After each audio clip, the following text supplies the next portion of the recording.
इस वीडियो में हम लोग पढ़ने वाले हैं क्लास 7 का acid base and salt chapter.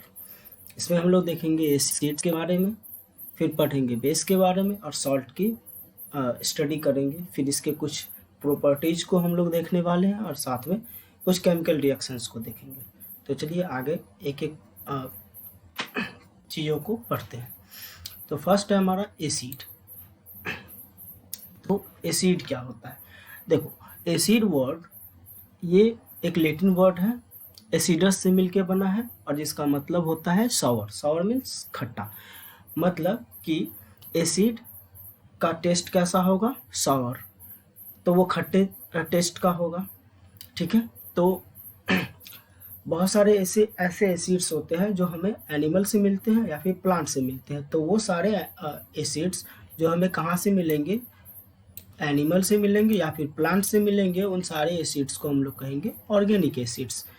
और जितने भी ऑर्गेनिक एसिड्स होते हैं वो सारे के सारे वीक होते हैं।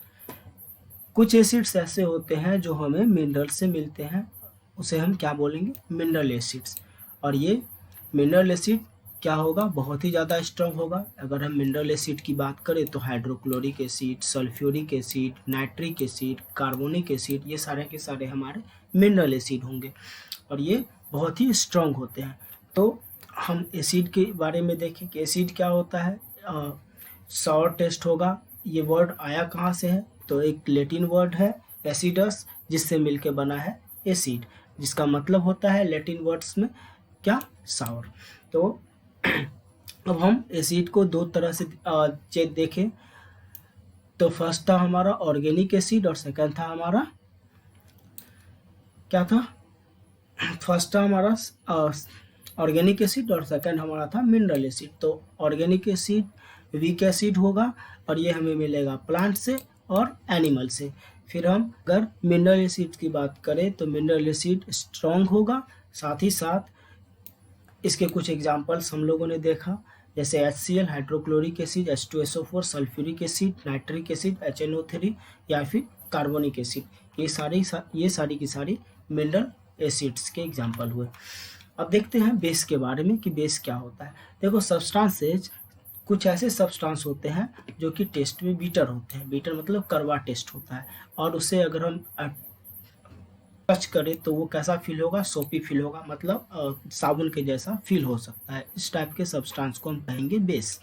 मतलब बेस एक्चुअली में उसका टेस्ट होगा बीटर और जो फील करेंगे हम उसको, वो सोपी फील होगा, साबुन के जैसा फील होगा। ठीक है। तो उसे हम बेस कह सकते हैं। Base has chemically opposite property as compare to an acid. जो भी एसिड्स के जितने भी जो भी प्रॉपर्टीज होंगे उसके जस्ट अपोजिट प्रॉपर्टी हमें देखने को मिलता है बेस के अंदर। एग्जाम्पल अगर देखें तो मेटल ऑक्साइड हो गया या फिर हाइड्रोक्साइड हुआ, कार्बोनेट्स हो गया, बाइकार्बोनेट्स, ये सारे के सारे एग्जाम्पल होते हैं हमारे बेसिस के। कुछ ऐसे बेस होते हैं जो वाटर के अंदर सॉल्यूबल होंगे, मतलब वाटर के अंदर घुल जाएंगे। वैसे बेस जो वाटर के अंदर सॉल्यूबल है उसे हम अल्कलीज कहते हैं। ठीक है। और कुछ ऐसे बेस होते हैं जो वाटर के अंदर सॉल्यूबल नहीं होंगे, उसे हम अल्कलीज नहीं बोल सकते। इस तरह से हम कह सकते हैं कि जितने भी अल्कलीज होंगे वो सबके सब बेसेज हो सकते हैं, पर जितने भी बेसेज हैं वो अल्कलीज नहीं हो सकते हैं। ठीक है। कुछ कॉमन अल्कलीज के एग्जाम्पल हैं, जैसे कि हम कह सकते हैं NaOH, सोडियम हाइड्रोक्साइड, जिसको हम कास्टिक सोडा भी कहते हैं। फिर हमारा पोटासियम हाइड्रोक्साइड है KOH, जिसको हम कास्टिक पोटास कहते हैं।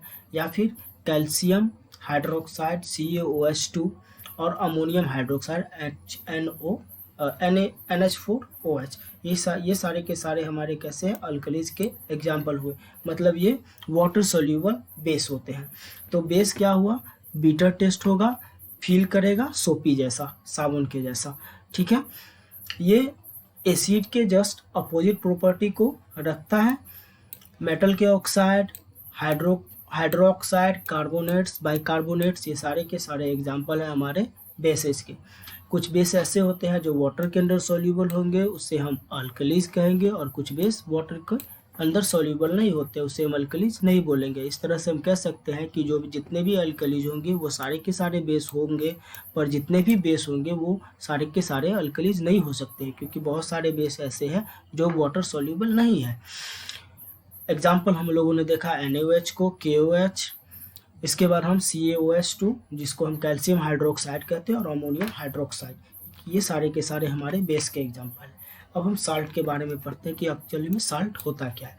तो जब हम एसिड को बेस के साथ रिएक्शन करवाते हैं तो एक रिएक्शन होगा। जब हम एसिड और बेस को रिएक्शन करवाते हैं तो वो एक दूसरे की प्रॉपर्टीज को, केमिकल प्रॉपर्टीज जो है उसको न्यूट्रलाइज कर देगा, और न्यूट्रलाइज करने के बाद वो बनाता है सॉल्ट को, मतलब सॉल्ट को फॉर्म करेगा, साथ में वाटर प्रोड्यूस करेगा।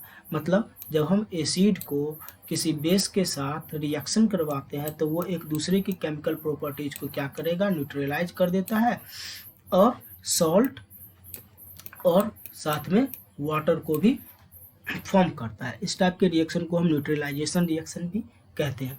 ठीक है, एग्जाम्पल हम देख सकते हैं, अगर हम हाइड्रोक्लोरिक एसिड को रिएक्शन करवाते हैं सोडियम हाइड्रोक्साइड, तो ये हाइड्रोक्लोरिक एसिड, ये एसिड है, और सोडियम हाइड्रोक्साइड एक बेस है। जब ये दोनों रिएक्शन करेगा तो साथ में सॉल्ट देना है, तो सॉल्ट कैसा होगा, सोडियम क्लोराइड, ये सोडियम क्लोराइड सॉल्ट है, साथ में वाटर को प्रोड्यूस करेगा। तो जो साल्ट होंगे वो एसिडिक भी हो सकता है, बेसिक भी हो सकता है और न्यूट्रल भी हो सकता है। मतलब इसके अंदर तीनों टाइप के प्रॉपर्टीज देखने को मिल सकता है। वो डिपेंड करता है उसके कंपोजिशन पे कि उसके अंदर किस टाइप का कंपोजिशन है। अब मतलब सॉल्ट क्या हो गया, तो जब हम एसिड और बेस को रिएक्शन करवाएंगे तब सॉल्ट का फॉर्मेशन होगा, और इस टाइप के रिएक्शन को न्यूट्रलाइजेशन रिएक्शन कहते हैं। जब हाइड्रोक्लोरिक एसिड को सोडियम हाइड्रोक्साइड के साथ रिएक्शन करवाते हैं तो सोडियम क्लोराइड मिलता है सॉल्ट के फॉर्म में और वाटर रिलीज करता है।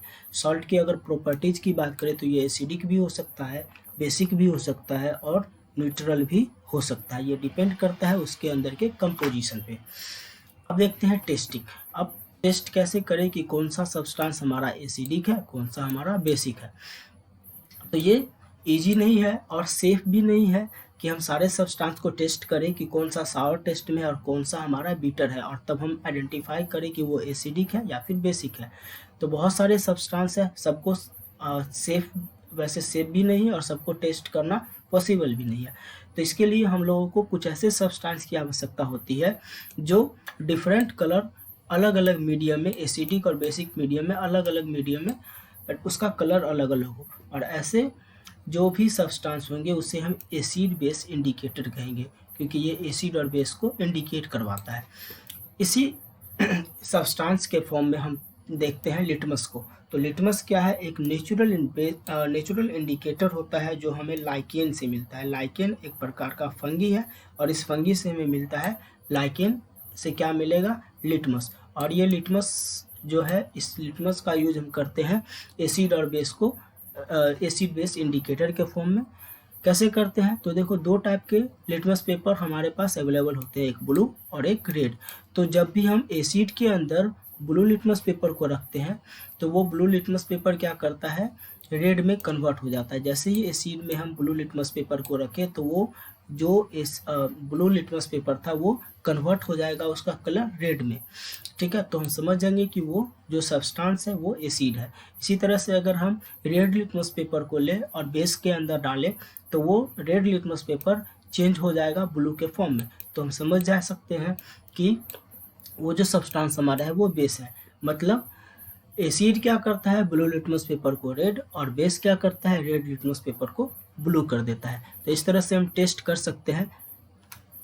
और ये जो टेस्ट करने लिटमस है, ये लिटमस को हम क्या कह सकते हैं, एसिड बेस इंडिकेटर, क्योंकि ये एसिड और बेस को इंडिकेट करवाता है, इसको क्लासीफाई करता है कि कौन सा सब्सटेंस हमारा एसिडिक है और कौन सा बेसिक है। ये एक्चुअली में लिटमस पेपर, ये जो लिटमस है वो मिलके बना होता है लाइकेन से। लाइकेन एक प्रकार का फंगी है।